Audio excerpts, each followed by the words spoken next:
Ladies and gentlemen, welcome back to another Starfield video here at Blackwell TV. In today's video, we're going to be looking at Into the Starfield Episode 1, but we're going to be offering narration over the top and adding extra information and thoughts about what's being spoken about here. So, without further ado, let's get into it. It's a 7-minute video, this one is, but we're going to be adding our own pieces to it as well, so it's probably going to be a little bit longer than that. Bear that in mind. If you do like these videos, like and subscribe for more. I think the one thing people underestimate about video games is that people think it's just playtime.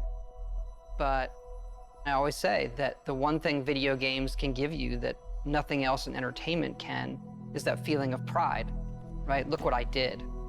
And even though we want to make a game that is very big and is very long, you can play for all of those years. It's all the paths you didn't take that make it special to you, that you feel like when you finish that quest, that you feel that you accomplished something that week. I think with that, they miss a little nugget of information there. Like, your quest lines through a story in a game differ to everybody else's experience, and that's one thing. But if you reflect upon your own life, the decisions you make as a person carves your own path through the world, and that makes your own life unique. There's parallels between the two. So your in-game experience and your real-world experience are both unique. And I feel that they missed a little connection there.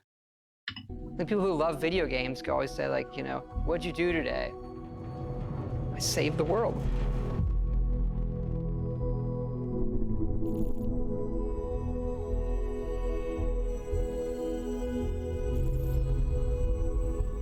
Into the Starfield, The Endless Pursuit, Episode 1. We've been incredibly lucky to work with such a tight group of people for so long. Like, we're all friends. It's like a second family in a way. We all sort of know or get what a Bethesda game is. There's definitely this core group who's been working together for decades and knows how to make a BGS game. And then there's this, new generation of game developers who are coming in and working at BGS who grew up on those games those people made. For some people, those are the games that got them to go into the industry in the first place. And what I love about that is those people come in and they love the worlds too, and they want to stay true to those worlds that they grew up on. And so we're still able to maintain what a BGS game is, but continue to evolve. I think with the world types, I think Starfield is the one that Bethesda have really been desperate to make happen, because they've got the fantasy world, they've got the rustic world of Fallout as well. So they've got the post-apocalyptic, which they can explore, and they've got Skyrim, which they can explore, and Tamriel, and the Elder Scrolls. However, both of those worlds and the lore that come with it are grounded in sort of Earth. So, for example, the physics that are based around Earth, so they can't really go and be more elaborate with their expansions and creations because it's all grounded in reality. Now, with Starfield, what you've got is different planets offering different biomes and gravity and all these different forces, and they can now, Bethesda can now tinker with the physics and see what they really can, sort of what the potential leads to, So they could have low gravity areas, they can have just anything off the top of the mines, they could get into Lovecraft stuff even more so and expand into that sci-fi cosmic horror, bending space and time and all the rest of it. So for this IP, Starfield, I think it's going to really sort of push the boundaries again, and that's something that Bethesda really want to do with their ambitions, and they always have. That might be why the hardware is always pushed to the limit. I don't know. We'd have to speak with them about that. But yeah, being able to add different gravities and tweak with reality in as we know it on Earth, but explore further afield and mess around in space and kill aliens and just go even more obtuse with the thought process. I think that's really cool, and that's really sort of something that Bethesda, I think, are desperate to explore.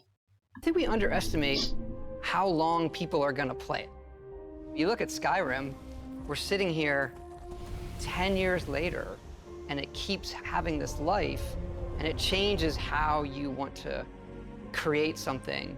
Yeah, I feel like our games sort of have two lives, right? Like, we create this game, and we put everything we can possibly put into it, tell the stories we want to tell, and build this world that's sort of a setup that when we hand it off to the players, they play it, but then they take it and make it their own. They tell their own stories, and then they make their own stories with our tools.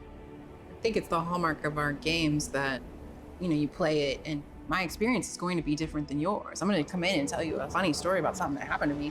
You may never have seen that because just a confluence of events. And I think that helps with the longevity, and it helps with that feeling of community in a lot of ways.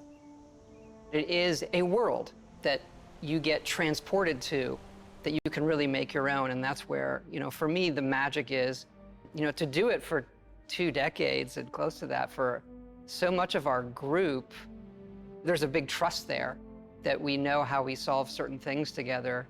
We were doing Morrowind and looking at what we might do after that and beyond that. And we had a list of what are the other types of worlds we want to go to. And obviously Fallout was at the top of the list, if we could do that, and that, magically, luckily came true for us. And right behind that was, science fiction. Going to space, I think there's a magic in just defying gravity and taking off from a planet. Like it's extremely difficult human endeavor. Yeah, a lot of our games are about exploration, and that's sort of like, that's the ultimate exploration, is what's out there, what's past Earth, right? So it's incredibly exciting for us to work on something like that. I feel. So yeah, just reiterating on what I said previously, like in space, they can just remove the physics, the laws of physics, because they can say, oh, well, it's a different planet, so it has different rules. And essentially, if you're removing all of the laws of what you are creating, if you remove everything away, you've got complete freedom to do anything you like. And I think that's what's really important about this IP and this project with Bethesda. Like, it doesn't have that. There are certain laws you need to abide by, like certain gravity, certain jump heights, certain, movement speeds, and so on and so forth. You can really flatten that into nothing and be like, well, anything is possible now, because you can just say, oh, it's on another planet down the road here, and not literally down the road, down the space here. I don't know if that works. And it's, it has completely different attributes as a planet, so you can have completely different physics laws. I feel like every time we come to a game, we're starting fresh. We're saying, okay, we just did that one. That's over. How do we make it better in every way?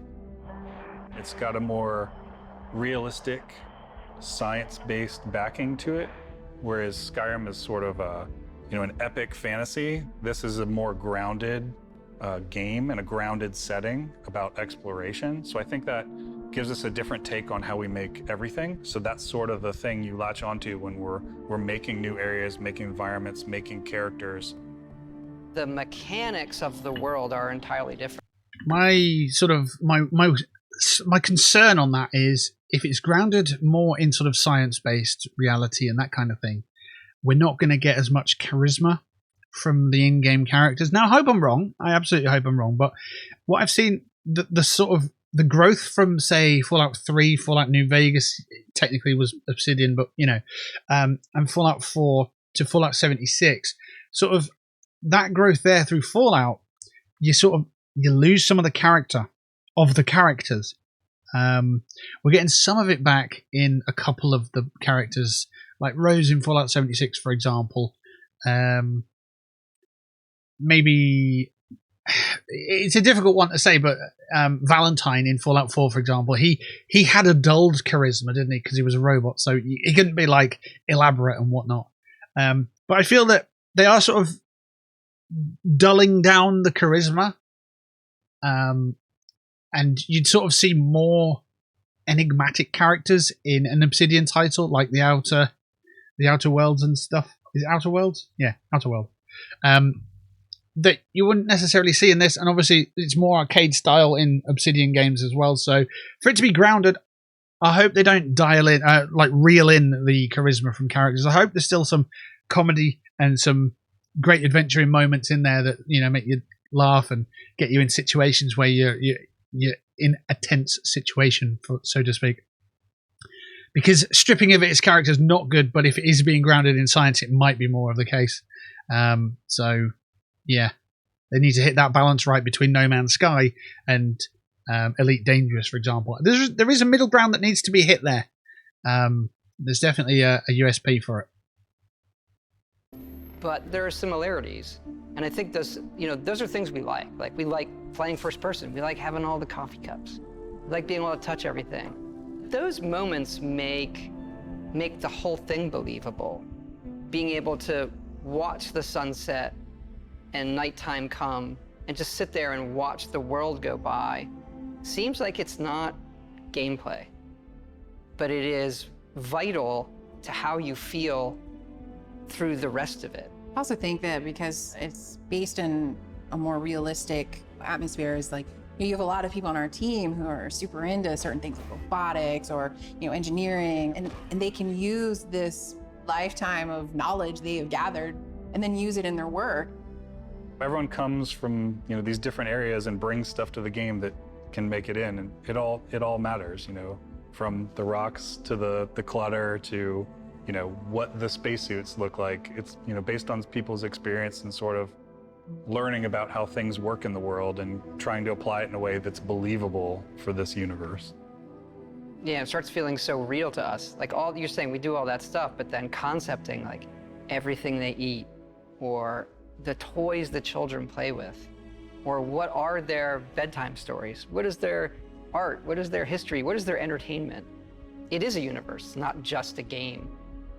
There has to be an emotional trigger that occurs. And I think as time has gone on, we're able to paint an even better picture that triggers that emotional thing. We always have that step out moment into the world, so to say. Technology's changed, we've all changed. So our expectations when loading up a game, like, okay, I'm gonna step out and there's gonna be this moment. Us being able to do that and have it feel new every generation, every game. I've noticed with the stepping out into the world as well, they try and make it bigger each time. When you first step out and it's like, wow. When you step out of prison in Oblivion, or if you step out of the vaults of, Fallout 3 or Fallout 4, I suppose. There's that big open, whoa, this is my playground, and the tools have been put in, or the toys have been put in for me to play with. I wonder how that's going to come across in Starfield, because it's not only just, wow, look at this vista. It's a case of, wow, each planet has its own playground. It's like seeing it from above, an aerial satellite picture of the whole playground. Not just a playground that you get playing, not one just one sandbox, but many sandboxes all linked together through space. So it'll be really interesting to see how they do that.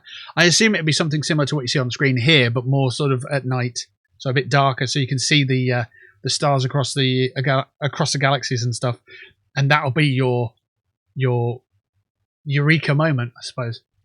I'm looking forward to that. That's going to be amazing. It's something that is really special about what we do. I like to say that Starfield has 2 step-out moments. It's cryptic. Our process of making it is a journey for us that is very, very rewarding.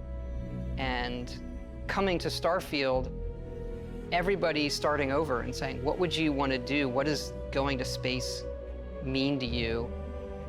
And everybody comes back to the same one. I want to see what's out there.